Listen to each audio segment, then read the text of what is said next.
নমস্কার বন্ধুরা, সবিতা কিচেনে সবাইকে স্বাগত। আজও আমি আরও একটা রেসিপি নিয়ে হাজির হয়ে গেছি। আজ আমি বানাবো শিম আর বেগুন দিয়ে বটি। শিম বেগুন বটি কিন্তু খেতে ভীষণই ভালো লাগে। আপনারা বাড়িতে যদি এভাবে না বানিয়ে থাকেন তাহলে আমার রেসিপিটা ফলো করে এভাবে বাড়িতে বানান আর গরম ভাত, রুটি, পরোটার সঙ্গে খান, দেখবেন আপনাদেরও ভীষণই ভালো লাগবে। তাহলে এই শিম বেগুন বটি আমি কি করে বানালাম সেটাই দেখে নেওয়া যাক। শিম আর বেগুন দিয়ে বটি বানাতে গেলে শিম আর বেগুন কিন্তু অবশ্যই প্রয়োজন। তো আমি শিম আর বেগুন কিন্তু নিয়ে নিয়েছি। শিমগুলোকে দেখুন এইভাবে আমি ছোট ছোট করে কেটে নিয়েছি, আর বেগুনগুলোকে দেখুন ডুমো ডুমো করে কেটে নিয়েছি। তাহলে শিমটা আমি একটুখানি জলের মধ্যে ভাপিয়ে নেব। শিমটা আমি ভাপাতে দিয়ে দিয়েছি আর বেগুনটা আমার কাছে রয়ে গেল। এই বেগুনটা এখন আমি একটুখানি লবণ আর হলুদ মেখে নেব। দিয়ে দিচ্ছি অল্প করে লবণ,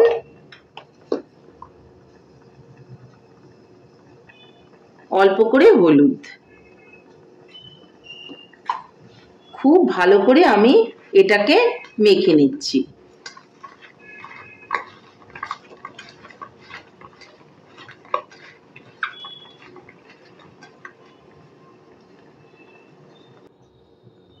শিমটা আমি ভাপিয়ে নিয়েছি, এটা আমি এখন জল থেকে তুলে নেব।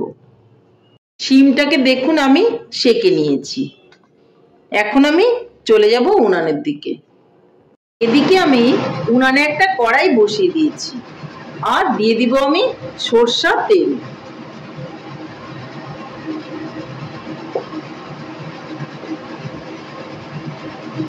এদিকে তেলটা আমার হয়ে গেছে। তেলটা যেন গায়ে না ছিটে আসে যার জন্য একটু লবণ দিয়ে দিলাম। এখন আমি প্রথমেই বেগুনগুলোকে ভেজে নেব।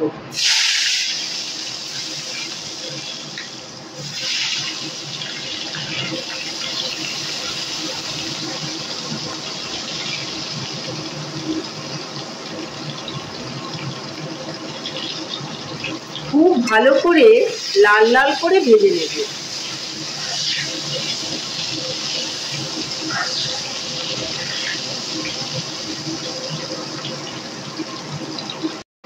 বেগুনটা লাল লাল করে ভাজা হয়ে গেছে। এখন আমি বেগুনটাকে নামিয়ে নেব।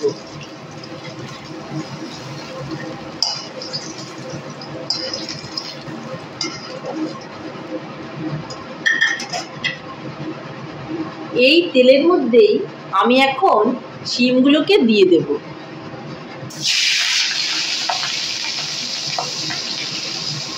শিমের মধ্যে দিয়ে দিব অল্প করে লবণ, দিয়ে দেব অল্প করে হলুদ।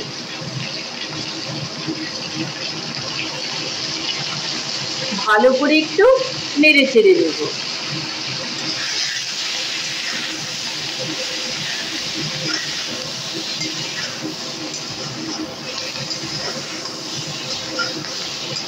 শিমগুলোকেও কিন্তু লাল লাল করে ভেজে নিতে হবে।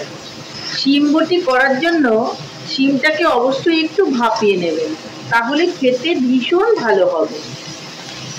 তাহলে এটা আমি ভেজে নিচ্ছি। শিম কিন্তু আমি লাল লাল করে ভেজে নিয়েছি। যখন এরকম লাল লাল হয়ে যাবে তখন আমি যে বেগুনটা ভেজে রেখেছিলাম সেটাকে এর মধ্যে দিয়ে দেব।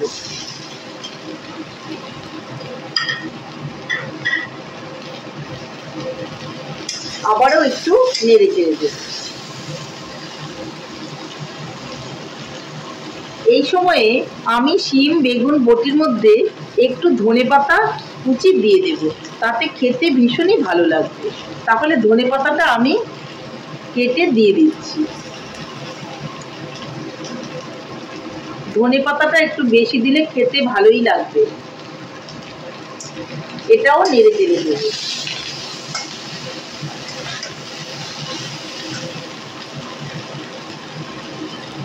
শিম বেগুন বটির মধ্যে আমি কাঁচা লঙ্কা দেব, সেটা আমি দিতে ভুলে গিয়েছি, আর একটু আগে দিলে বেশি ভালো হতো। এখন আমি দিয়ে দিচ্ছি, তাতেও কিন্তু কোনো অসুবিধা নেই। আগে দিলে একটু ভালো হতো, লঙ্কাটা ভালো ভাজা ভাজা হতো, আর এখন দিয়েছি তো লঙ্কার ফ্লেভারটা থাকবে, খেতেও বেশ লাগবে। এইভাবে আমি হালকা করে নেড়ে চেড়ে নেব।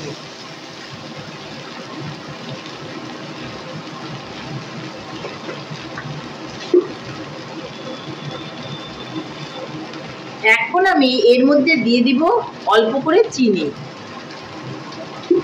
শিম বেগুন বটির মধ্যে একটু চিনি দিলে খেতে বেশ ভালো লাগে। নেড়ে চেড়ে চিনিটাকে মিলিয়ে নেব।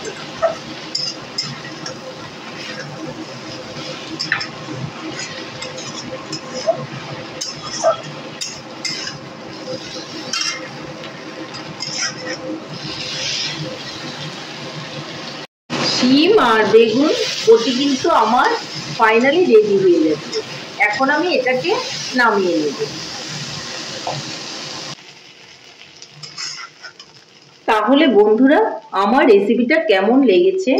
আমার রেসিপিটা যদি আপনাদের ভালো লাগে তাহলে লাইক, শেয়ার, কমেন্ট করতে ভুলবেন না। আর আপনি যদি আমার চ্যানেলের নতুন বন্ধু হয়ে থাকেন তাহলে চ্যানেলটা সাবস্ক্রাইব করার অনুরোধ রইল। পাশে থাকা বেল আইকনটি প্রেস করে রাখুন আমার নিত্য নতুন রেসিপির আপডেট পেতে। তাহলে আর দেরি কেন, ঝটপট বাড়িতে এইভাবে বানিয়ে ফেলুন শিম আর বেগুন দিয়ে বটি, আর সবাই মিলে গরম ভাতের সঙ্গে খান, দেখবেন ভীষণ ভালো লাগবে।